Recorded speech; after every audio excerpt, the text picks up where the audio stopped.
蛇口をひねればミネラルウォーター。これが熊本の誇りであることは言うまでもありません。熊本地域の水道水源をほぼ 100% 天然地下水で賄っているなど、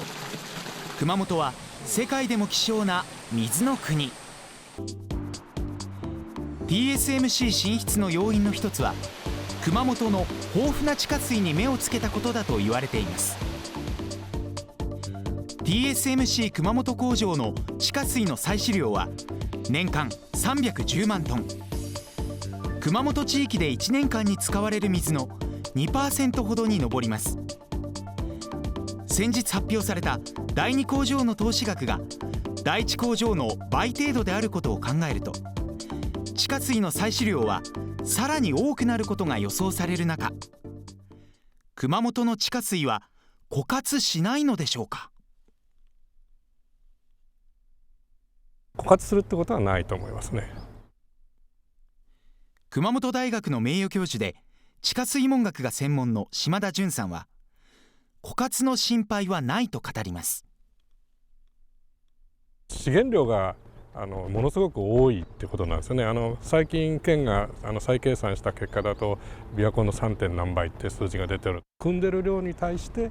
溜まってる量っていうのを比べると、はるかに大きいっていう意味では、その枯渇とかそういう懸念は大きくは当たらないって考えていいんだと思うんですね。県の推計によると、熊本地域の地下水量は琵琶湖の水の 3.2 倍の871億トン。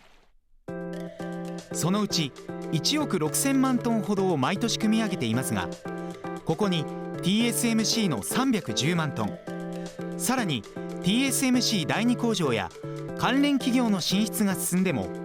大きな影響はないといいます。 TSMC 新工場の近くに設けられた観測井戸です。 TSMC が当初計画していた1日1万2000トンの取水を試験的に実施した結果、汲み上げても30センチぐらいしか下がらなかった。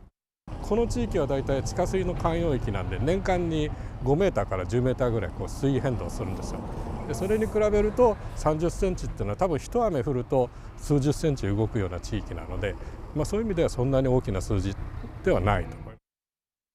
TSMC の2つの工場が進出するわけですけれども、地下水への影響はもうほぼ全くないと思っていいんでしょうか。全くないってわけではなくて、汲めばそれなりの影響は出ると思うんですよ。ただその影響が人間が許容できるかどうかのレベルかっていうところだろうと思います。一つは水位が下がると思いますね。で水位が下がることによって末端で湧く量が減るっていうことになると思いますね。871億トンと推計される地下水は溜まっているものではなく、常時一定量が入ってきて一定量が出ていく源泉かけ流しの温泉のようなもの。雨などが地下に浸透することによって年間10億トンほどが入ってきて10億トンほどが出ていくことでバランスが保たれているといいます。熊本地域の採取量は1億6000万トンほどでは、それ以外がどこに行くかというと、ほとんどが湧き水なんです。地下水都市熊本の象徴江津湖、ここに湧き出る水が少なくなる可能性はあるといいます。取水量が多くなれば湧水量が減るっていう形は出ると思いますね。TSMC の第2工場、第3工場、第4工場の噂までありますけれども、工場の進出が進んで熊本の地下水の限界ってどこにあるんでしょうか。こういう末端の湧水の環境が変化することが限界というのであれば、今以上に取水量を変えることはできないでしょうし、取水に影響がない範囲で汲んで末端の湧水も枯れるまでではない状態で保つっていうんであれば、ある一定のレベルの湧水量までが限界値っていうことになるんだ。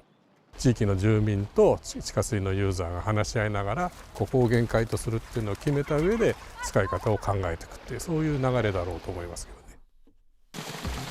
熊本の地下水への影響を最小限にするため、県が新たに示したのが、使う水の量を増やしてもいいように入ってくる水の量を増やす取り組み。これまでは事業者に採取した地下水量の1割の涵養を求めてきましたが、採取量に見合う量の涵養、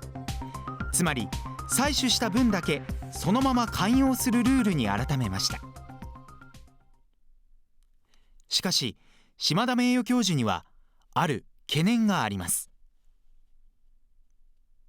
自然の土地利用もどんどん変わってくるので、その時にはその前提条件で自然で入ってくる部分が減ってしまうと、いくらせっかく人工的に涵養したとしてもそれだけでは間に合わないような事態が発生し得ることが懸念されますね。一番地下水に涵養効果が高い土地利用っていうのはやっぱ水田なんですけども、水田の次は畑地で、その次に涵養効果が高いとすると牧草地とか芝地とか草地ですよね。でそれから森林で、最後に多分都市的な土地利用、住宅地であるとか工場とか商業用地とかで、もう町になってしまうとほとんど浸透するエリアがなくなって、アスファルトとかビルとかそういう状態になると地下水涵養効果はかなり低くなると。農業に関連するような土地利用っていうのをできるだけ残しておくっていうのは重要なポイントだろうと思います。 TSMC が進出した菊陽町や大津町の大地は透水性の高い阿蘇の火砕流でできているため、他の地域よりも5倍から10倍も水が地下に染み込みやすく、熊本の地下水を育む重要な役割を担っています。しかし企業進出が進み、もともとは畑や水田だった場所がどんどん工業地や住宅地に変貌を遂げています。地下水にとってその涵養効果が高いようなとこはなるべく土地改変をしないような、そういう仕組みですね。そこで農地を持っている方は、そういう意味ではもうせっかく土地があるのに売れないっていうデメリットが出ると思うんで、そこの部分に関してはなんか財政的に補填をして農地を保っていただけるんであれば、それだけその補助金みたいなものを回るようにしてその農地を確保する、そういう新たな仕組み作りっていうのも考えていかないといけないんだと。